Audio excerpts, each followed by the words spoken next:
Hey everyone, welcome back to Podcast and Chill. I'm Gwen, here to drop some useful tips. And I'm Leo, here to soak up the wisdom from Gwen, like always. So, Leo, have you ever dealt with those super clingy friends? Do worries count? Because man, those things are like my shadow, always tagging along. Oh yeah, that one friend that just can't take a hint. Seriously, doesn't matter if it's about work, health, money, what's gonna happen, messing up, or who we're dating, it's always there. Totally, like all day and all night. And sometimes it even sneaks into your dreams and wakes you up. Should I feel lucky to have such a devoted buddy? Nah. That's one friendship you might want to ditch. It just drains you. Ugh, tell me about it. Worry just takes over your brain, messes with how you think, sleep, what you decide, pretty much everything. Ever wonder why we worry so much? Even when it's probably not even gonna happen? That's the big question, right? But I'm drawing a blank. Well, good thing we're gonna figure it out today.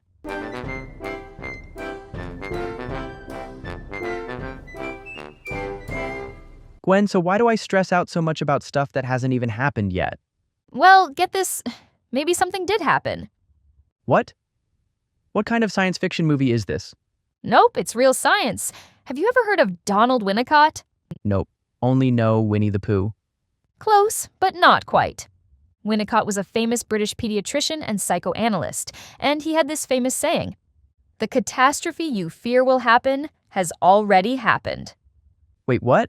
Like, I've already failed that presentation I haven't even given? Leo, he's a psychoanalyst, not a psychic. He meant that when we worry now, it's often our brain reacting to something painful from way back, even if we don't realize it. So, it's like emotional deja vu? Sort of. Think of childhood trauma as a ghost in the basement. I get it. It's there, it's quiet, but it still haunts the house. Yep, like the reason someone hates public speaking as an adult might be because they got laughed at as a kid in class. Or someone who's terrified of being dumped might have been abandoned before.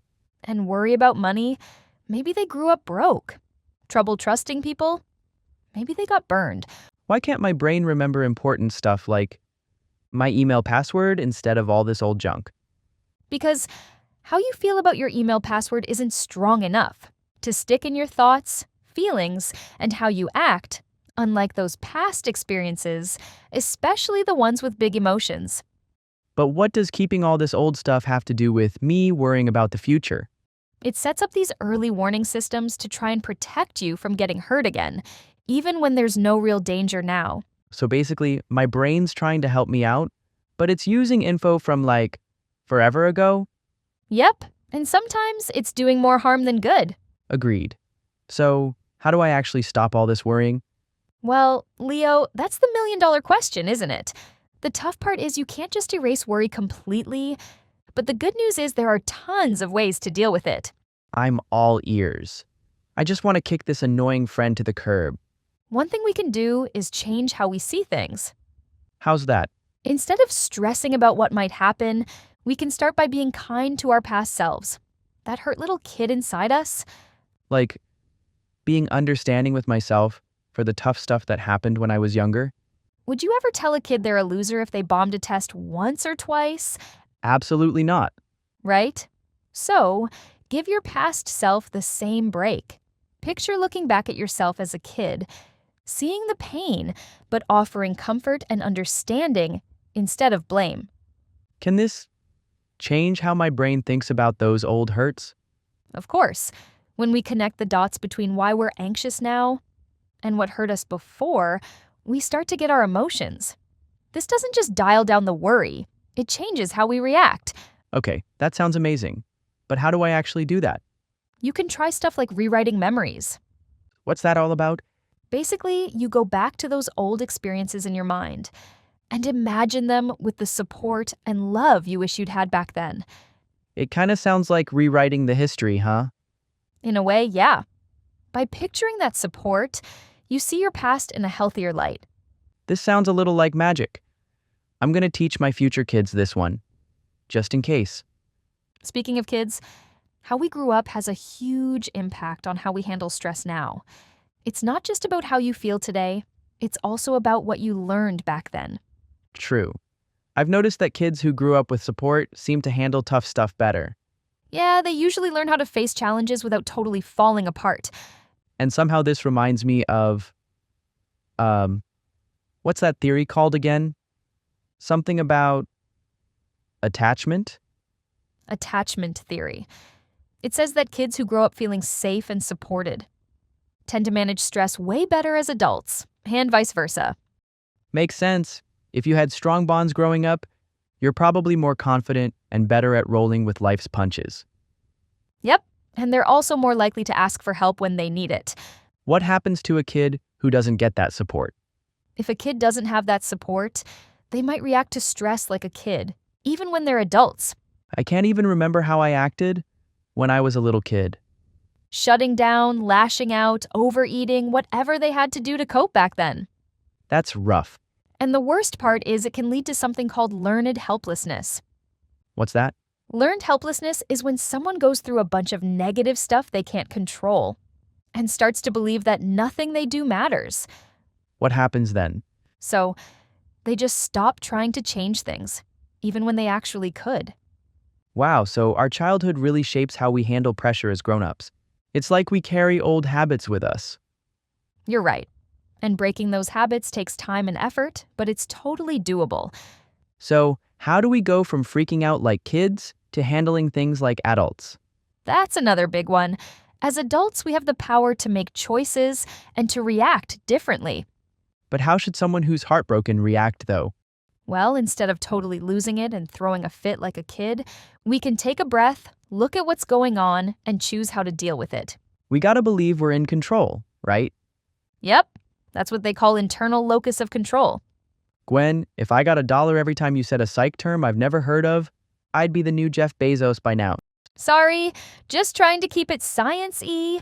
So it's basically believing that you can influence what happens in your life through your own actions and choices.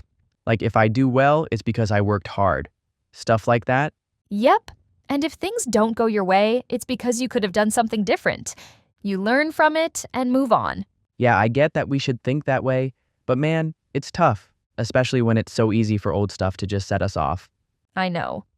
That's why it's so important to practice things like grounding techniques. Grounding? I've heard the term, but not really sure what it means. Can you break it down? For sure. Grounding techniques are super helpful when you're feeling totally overwhelmed. It's all about getting back in touch with the present moment. Like how? Like really focusing on your breathing or physically touching something around you to bring your mind back to what's actually happening right now. How does that help when I'm kind of losing it? It helps to break that pattern of just reacting based on old triggers. Like getting off autopilot. I love that idea. And when we make a conscious choice to react differently, we start building better ways to handle things. Got it. All right, everyone, remember this. It's not about avoiding stress altogether, but learning how to deal with it in a healthier way. That being said, it's way better if we know how to handle anxiety. So, one thing people try to do to feel less anxious is avoid anything risky, right? Is that the best way to go? That's the old school way of thinking, yeah. A lot of us try to control every single thing that could happen, prepare for every possible scenario, and steer clear of anything dangerous. Doesn't that make sense, though? Not really. The truth is we can't dodge every single risk in life. And trying to do that can actually make us more anxious. So, just avoiding everything doesn't help? Nope. In fact, it can create what we call safety behaviors. That doesn't sound too bad. They're actually kind of bad. These are things we do to try and avoid feeling anxious, like staying away from certain situations, but they actually keep our fears going strong. Wait a minute. So if avoiding risks doesn't work, what are we supposed to do instead?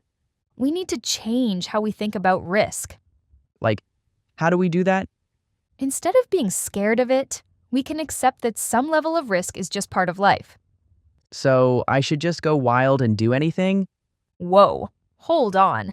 That doesn't mean being reckless. It just means realizing that we're capable of handling the uncertainties life throws our way. Like embracing the unknown but feeling confident about it? Yep, we need to accept that risks are a normal part of life. And instead of being afraid of them, We learn how to face them head on. So, do you have any actual tips for dealing with anxiety and worry? Let's start by figuring out what's causing it in the first place. How do we even do that?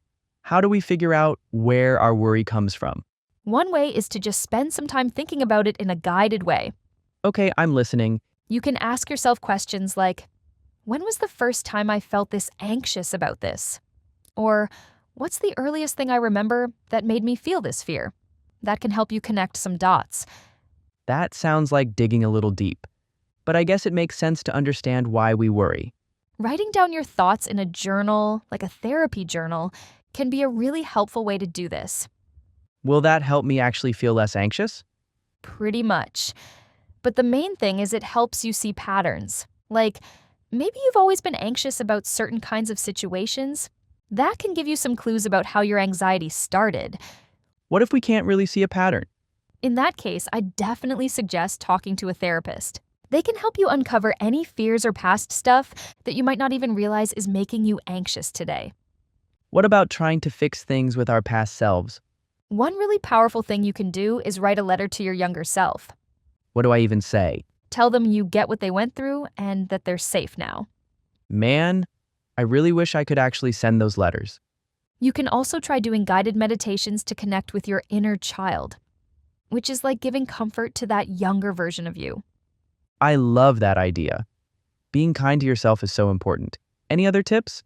Yeah, you can try to challenge those negative thoughts that pop into your head and swap them out for healthier ones. Are you talking about that cognitive restructuring thing? Oh, look who's dropping the science terms. Hey, don't underestimate the power of scrolling TikTok. Just keep in mind that changing your thinking patterns takes practice, and it's often something people work on with a therapist. Got it. By learning to spot and change how you think, you can really make a big difference in how you feel, how you act, and just your overall well-being. All right, everyone. If you want to ditch that clingy anxiety friend and feel better, give these tips a shot. All right, Leo, before we say goodbye, let's break down some of the keywords from today's chat. Yeah, time to give our brains some chill vocab power. First up, clingy. It means someone or something that sticks too close and doesn't give space. Example: my anxiety is so clingy, it follows me everywhere, even in my sleep. Next is catastrophe, a fancy word for a huge disaster or terrible event. Missing the bus felt like a total catastrophe, even though I was only 5 minutes late. Let's talk about rewriting memories. It means imagining old experiences with more support or kindness. For example, I imagined comforting my younger self after a bad day. Just rewriting that memory made me feel better. This one's deep, learned helplessness. It happens when you've failed so much, you stop even trying. After getting rejected again and again, he gave up. Classic learned helplessness. And finally, grounding techniques. These help you stay calm by focusing on the present moment. I touched the table and focused on my breath. That grounding technique really helped during my panic. All right, that's your vocab download for the day. Use these words next time you talk about stress. And don't worry, your English is doing just fine. Okay, Gwen, let's see if our listeners were actually listening. Time for a quick check. 2 questions. No pressure, folks. Why do we sometimes worry about things that haven't even happened yet? Hint. It might have something to do with the past. What is learned helplessness? And how does it affect how we handle stress? No stress if you forgot. Just rewind and listen again. All right, time to bring you guys in. We've talked about anxiety, childhood memories, and being kinder to ourselves. So here's our question for you. If you could say one thing to your younger self, what would it be? Drop it in the comments. We'd love to read it. Maybe we'll even feature a few next time. So, to wrap things up, what have we learned today about worrying? Well, we've learned that chronic anxiety often ties back to our past. Right? It's not necessarily a prediction for the future, but rather a reflection of unresolved issues. The good news is, understanding where it comes from is the first step toward freeing ourselves from it. And remember, It's not going to happen overnight. Healing takes time, but every little step forward is a win. Whether you're thinking about things yourself, trying to understand old experiences, or learning new ways to deal with stress, as long as you're still trying, you're on the right track. Let's work on changing from someone who's always stressed out to someone who can handle life better. That's the goal. Thanks for hanging out with us today. Don't worry, be happy, and we'll catch you in the next episode of Podcast and Chill.